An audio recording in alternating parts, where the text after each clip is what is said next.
Good morning. আমি আজি প্ৰথমবাৰ এটা ব্লগ আৰম্ভ কৰিছো মানে আৰু দিব পাৰো না নাজানো কিন্তু আমি এটা পিকনিক যাও ওচৰতে পানী খাটিতে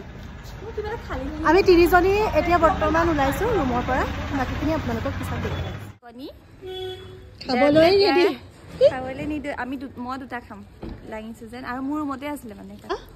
কি কম আৰু হাতত চুৰি গটাৰি লৈ পেলাই ওলাইছে স্পৰ্টছত জ্বলিছে টেন্টৰ বস্তু নিবলৈ সোমাইছো কিন্তু পৰিৱেশটো বেছিয়ে অলপ চঞ্চল আছে অ বৰুৱা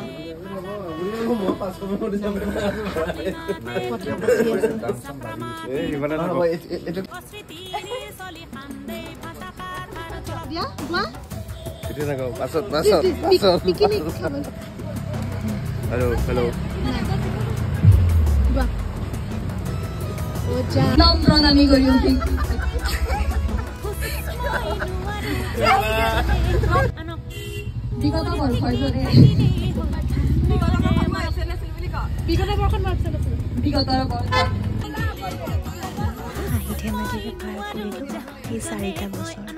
চাওঁতে চাওঁতে কেনেকৈ গুচি গ'ল গমেই নাপালোঁ আজি সেই লগৰখিনিৰ লগতে শেষৰটো পিকনিক বুলি ক'বলৈওচোন কিবা এটা মন যোৱা নাই কিন্তু তেনেকৈ শেষ কৰিব লাগিব এটা জীৱন বাৰু দুখ লগা কথাবোৰ পিছত ক'ম আগতে চাওকচোন আমি কেনেকৈ নাচিলোঁ হাঁহিলোঁ ফূৰ্তি কৰিলোঁ খালোঁ বলোঁ আৰু এটা দিন ধুনীয়াকৈ সমাপ্ত কৰিলোঁ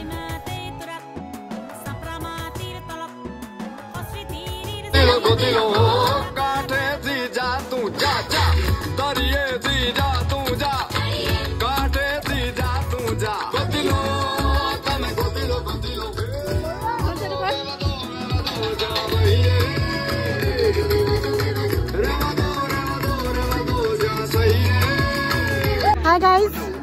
চাওক এটা ভিডিও কৰি আছে মানে ফটো উঠি আছে নাজানো কিন্তু মই দেখুৱাই আছো আপোনালোকক আমাৰ গন্তব্যস্থানত আহি পালোহি এতিয়া আপোনালোকে কেনেকুৱা নাচিছে নহয় আপোনালোকে ভাবিব নোৱাৰে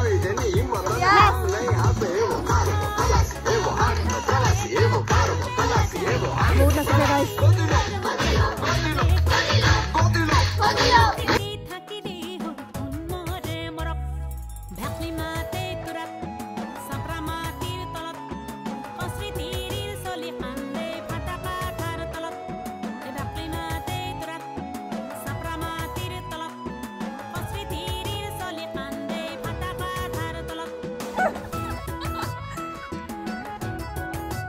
বিপিনে চতুৰ্থ বৰ্ষৰ ফাইনেল ইয়েৰ ছাত্ৰ হিচাপে আমি সমূহ 32জন ছাত্ৰ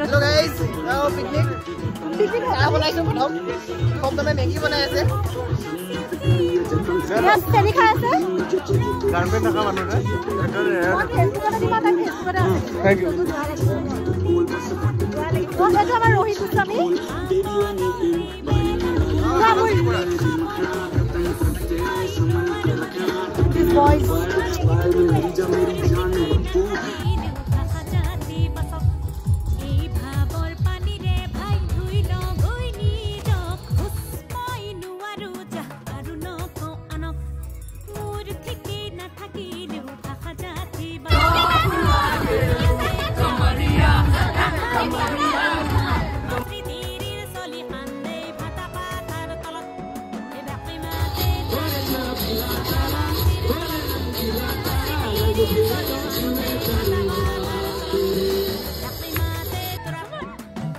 ইহঁতৰ এটা পৰিয়াল ইহঁতৰ লগত দুখ লাগিলেও কিন্তু গান সদায় আমাৰ সুখৰে বাজিব বাকী আজিলৈ বাই বাই